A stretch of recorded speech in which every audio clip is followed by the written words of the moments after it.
Hello students, I am Dr. Umesh Bansod from the Department of English, JM Patel College भंडारा महाराष्ट्र। आज के इस series में हम बात करेंगे वर्ब्स की। पार्ट्स ऑफ स्पीच के अलग अलग पार्ट्स को हम समझने की कोशिश कर रहे हैं। इसके पहले वाले लेक्चर्स में हमने नाउन को और प्रोनाउन को समझने की कोशिश की। किसी भी सेंटेंस में सबसे जो इम्पोर्टेंट पार्ट होता है वो वर्ब्स है। अगर आप वर्ब के बिना सेंटेंस की कल्पना करेंगे तो कल्पना कर नहीं पाएंगे। बिना सब्जेक्ट के सेंटेंस हो सकते हैं, जैसे कि इंपेरेटिव सेंटेंसेस में हम डायरेक्ट वर्ब से शुरू करते हैं। वहां यू सब्जेक्ट लिखा नहीं जाता, सिर्फ समझा जाता है। पर यह बात तो माननी पड़ती है कि बिना सब्जेक्ट का भी सेंटेंस हो सकता है, बिना ऑब्जेक्ट का भी सेंटेंस हो सकता है, जैसे कि इंट्रांसिटिव वर्ब के साथ होता है, या हम डिस्कस करेंगे इंट्रांसिटिव वर्ब क्या होते हैं। पर बिना ऑब्जेक्ट का सेंटेंस हो सकता है, बिना सब्जेक्ट का सेंटेंस हो सकता है, पर बिना वर्ब का कोई सेंटेंस हो ही नहीं सकता। Therefore, it is important to understand what is meant by verb. इसलिए वर्ब क्या है ये समझना जरूरी है। Verb is an integral part of any sentence. शब्द में अगर सबसे ज्यादा महत्व वो एडवर्ब हो, एडजेक्टिव हो और कोई भी प्रकार हो, उसमें सबसे इंपॉर्टेंट क्या है, ये अगर सवाल पूछा जाए तो वर्ब का नंबर 1 आता है। इसलिए वर्ब को जानना जरूरी है। वर्ब्स क्या है? Verbs are the words in sentences that show action or a state of being. ऐसे शब्द हैं जो शब्द किसी भी सेंटेंस में क्रिया को दर्शाते हैं, एक्शन को बताते हैं। पर एक बात हमें और समझनी पड़ेगी वर्ब्स के बारे में। ये वर्ब सिर्फ एक्शन नहीं बताते, इसके साथ स्टेट ऑफ बीइंग, अवस्थाओं का, स्थितियों का वर्णन भी होता है। ये बात आपके लिए इंपॉर्टेंट है, क्योंकि इस बात को जितने जल्दी हम समझ लेंगे उतना ही वर्ब्स को समझना आसान हो जाएगा। क्योंकि जैसे एक्शन वर्ड्स होते हैं, वैसे अवस्थाओं को, स्थितियों को दिखाने के लिए कुछ शब्द भी होते हैं। वो ऑक्सिलरी से या हेल्पिंग वर्ब से या to be form of verb से, उसको हम डिस्कस करने ही वाले हैं। पर एक बात तो हमेशा ध्यान में रखना, वर्ब्स जरूरी नहीं कि हर बार एक्शन बताए, हो सकता है कभी वो स्थिति के बारे में बात करे। A verb is a word that is used to tell or assert something about some person or thing. किसी व्यक्ति के बारे में, किसी वस्तु के बारे में विशेष जानकारी देने के लिए, क्रिया के बारे में जानकारी देने के लिए जिस शब्द का हम प्रयोग करेंगे वो वर्ब की श्रेणी में आएगा। तो ऐसे कौन से वर्ब्स है, कौन कौन से प्रकार है, ये हम समझने की कोशिश करेंगे। ईट माने खाना, ड्रिंक माने पीना, वॉक माने चलना, किल माने मारना, ये सारी की सारी क्रियाएं हैं। और इन क्रियाओं को दर्शाने के लिए ये अलग अलग ऐसे अनगिनत, अनकाउंटेबल, इनफाइनाइट वर्ड्स है जिसको हम वर्ब के तौर पर यूज करते हैं। इसलिए इन सारे शब्दों को हम वर्ब की श्रेणी में लाते हैं, वर्ब की श्रेणी में समझते हैं। चलो वर्ब्स को और डिटेल में समझने की कोशिश करें, क्योंकि इसमें auxiliary verbs, transitive and intransitive verbs और फ्रेशल वर्ब्स, ऐसे अलग अलग संकल्पनाओं को, कंसेप्ट्स को हमें समझना है। अगर हम वर्ब समझते हैं तो ऑक्सिलरी वर्ब का समझना भी जरूरी है। फिर वो ट्रांजिटिव है कि इंट्रांजिटिव है, फाइनाइट है कि इनफाइनाइट है, और फ्रेशल वर्ब्स क्या होते हैं, इन सारी चीजों की हम चर्चा करेंगे।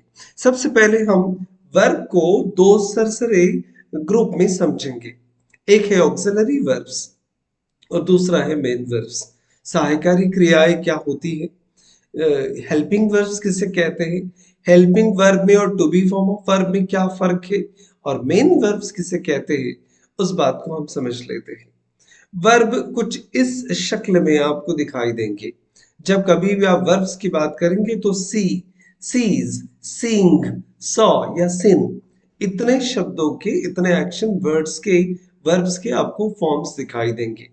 आप इसको बेस फॉर्म कहिए या प्रेजेंट पार्टिसिपल कहिए, पास फॉर्म कहिए या फिर पास पार्टिसिपल कहिए, पर these are 4-5 different forms which are visible, which can be seen in English, and these are only the forms.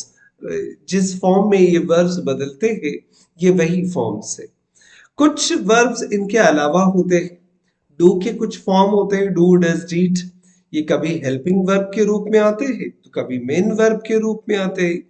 B के कुछ फॉर्म होते हैं जिनको to be form of verbs कहते हैं, वो प्रेजेंट टेंस में एमिजार हो जाते हैं, पास्ट टेंस में वॉस वर हो जाते हैं, और वो फ्यूचर में शाल बी, विल भी दिखाई देते हैं। बीइंग और बिन ये पार्टिसिपल फॉर्म भी हम यूज करते हैं। हैव, हैज, हैड के भी कुछ फॉर्म्स हमें समझने हैं। वर्ब को दो कैटेगरीज में अगर हम समझते हैं तो पहली जो कैटेगरी हमें बाइफरकेट करनी होती है वो प्राइमरी ऑक्सिलरीज की है। मेन वर्ब तो है अपनी जगह पर प्राइमरी ऑक्सिलरीज क्या होते हैं वो भी समझ लीजिए, क्योंकि ऑक्सिलरीज को हमने दो हिस्सों में बांटा है, प्राइमरी ऑक्सिलरीज और मॉडल ऑक्सिलरीज। प्राइमरी ऑक्सिलरीज जो है perform very important functions used to form questions. Primary auxiliaries question बनाने के लिए यूज में आते हैं। फॉर एग्जाम्पल हम देखेंगे negative forms of simple tenses, अगर वो सिंपल पास्ट टेंस हो, सिंपल प्रेजेंट हो या फिर फ्यूचर टेंस हो, ऐसे टेंसेस में भी इस प्रकार के प्राइमरी ऑक्सिलरीज सेंटेंसेस को नेगेटिव बनाने के लिए यूज किए जाते हैं। एक और पर्पस है इसके अलावा, क्वेश्चन फॉर्म करना या फिर सेंटेंस को नेगेटिव करना या फिर उसको वर्बल क्वेश्चन बनाना सिर्फ इतना ही फंक्शन नहीं है। उसके साथ साथ एम्फेटिक सेंटेंसेस फॉर्म में बताने के लिए और फिर रिक्वेस्ट करने के लिए, इनविटेशन करने के लिए, इस प्रकार से अलग अलग फंक्शंस में प्राइमरी ऑक्सिलरीज आते हैं। इस सेंटेंस को देखिए, I do not drive carelessly.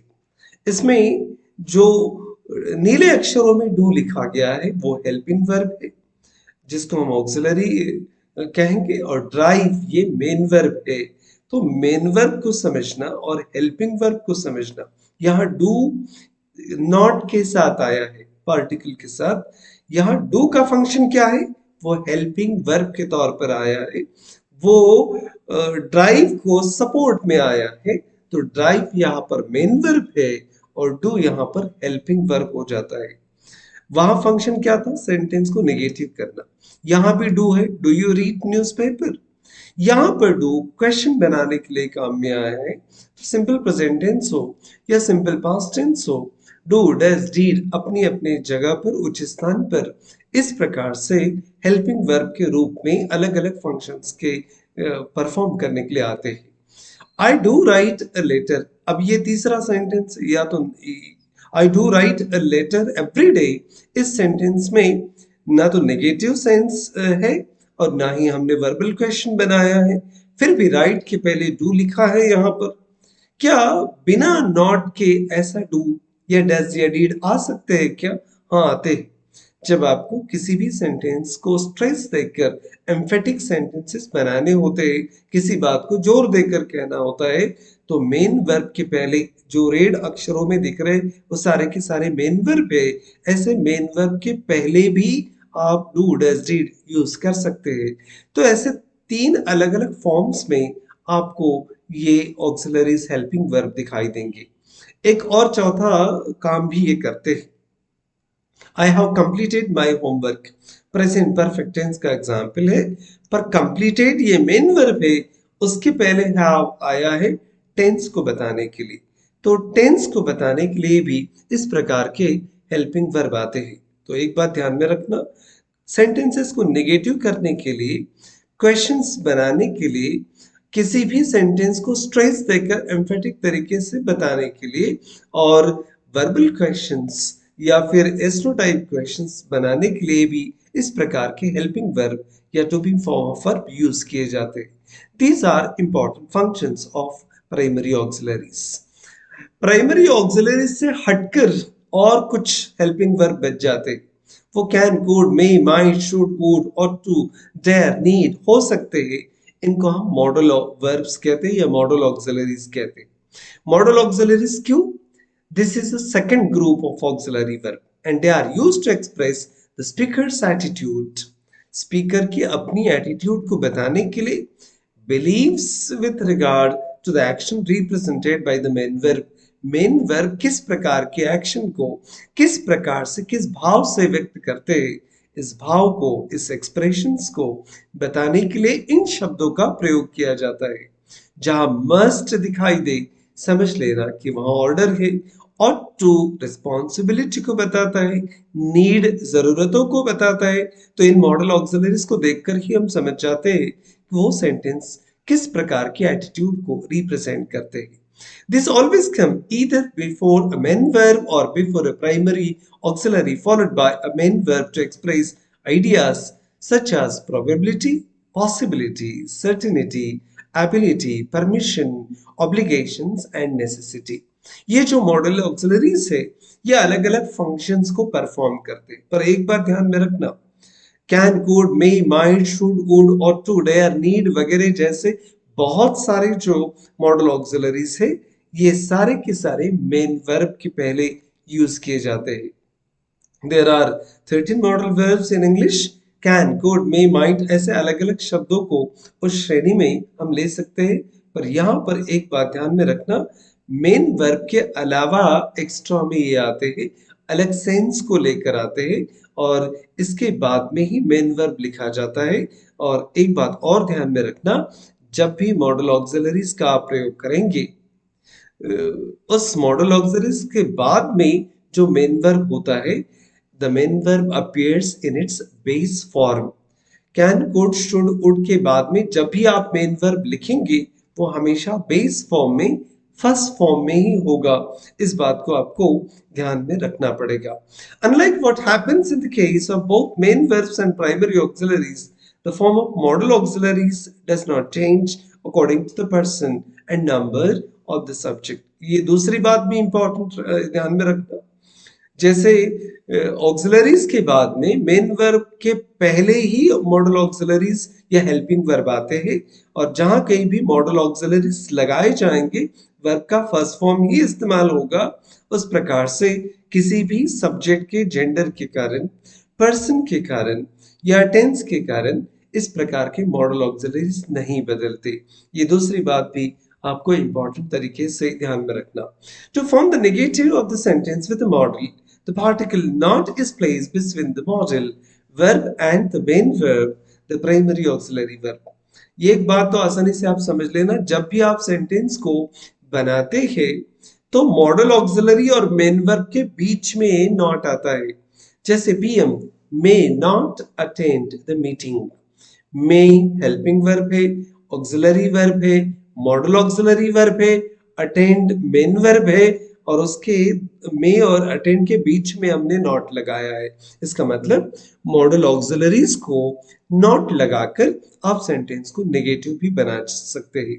PM may attend the meeting और PM may not attend the meeting, ये दोनों सेंटेंस में नॉट कहां पर लगता है उस जगह को भी आपको समझना होगा। अब एक इंपॉर्टेंट डिस्कशन को हम यहाँ पर शुरू करते हैं। वर्ब को अगर दो फॉर्म में डिवाइड कर दिया जाए तो ट्रांजिटिव और इनट्रांजिटिव वर्ब, ऐसे दो अलग अलग कैटेगरीज में हम वर्ब्स को डिवाइड करते हैं। कुछ सेंटेंसेस देख लीजिए, रीना सॉ, राहुल एट या फिर प्रिया रैंक। इन सेंटेंसेस को पढ़ने के बाद में रीना सॉ माने रीना ने देखा, राहुल एट राहुल ने खाया, प्रिया ड्रैंक प्रिया ने पिया। रीना ने देखा, क्या देखा? राहुल एट राहुल ने खाया पर क्या खाया? प्रिया ड्रैंक प्रिया ने पिया पर क्या पिया? इन प्रश्नों के जवाब यहाँ पर नहीं मिलते जब तक इन सेंटेंसेस में आप ऑब्जेक्ट नहीं लगाएंगे, कॉम्प्लीमेंट्री कुछ ऑब्जेक्ट आप देंगे नहीं, तब तक इन सेंटेंसेस का मीनिंग इनकम्प्लीट नहीं होता। अब रीना सॉ अ टाइगर, अगर ऐसा कंप्लीट सेंटेंस बनाते तब कोई सेंस बनता है। Rahul at a mango, Priya drank milk, coffee, T, whatever it is. जब तक ये टाइगर, मैंगो, मिल्क जैसे शब्द आप इन सेंटेंसेस में नहीं लगाएंगे, ये सेंटेंसेस इनकम्प्लीट लगते हैं। इस बात से हम आसानी से एक बात को तो कह सकते हैं, क्या?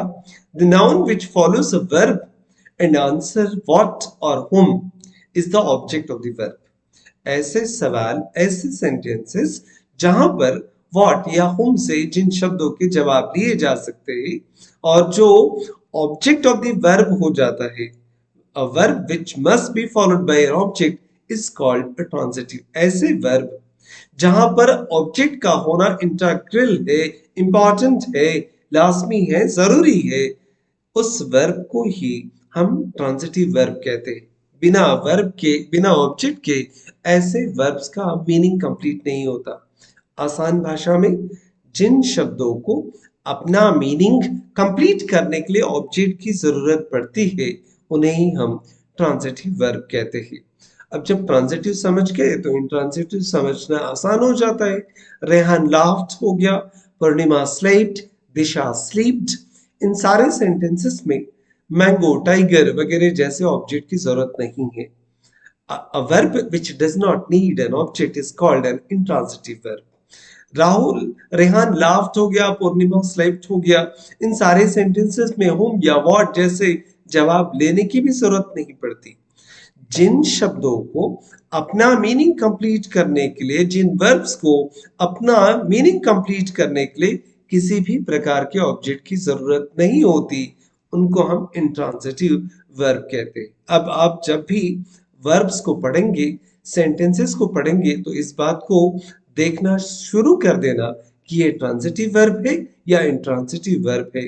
फाइनाइट और इनफाइनाइट वर्ब की चर्चा हम यहाँ पर नहीं करेंगे, पर फाइनाइट और इनफाइनाइट वर्ब सिंपली समझ लेना कि जो वर्ब के जेंडर के अनुसार, टेंस के अनुसार जो वर्ब बदलते हैं वो फाइनाइट वर्ब है और जो नहीं बदलते वो इनफाइनाइट वर्ब है। अलग अलग वजह से वर्ब नहीं बदलते, उसकी चर्चा हम कभी और करेंगे। अभी आप फ्रेजल वर्ब्स भी समझ लीजिए।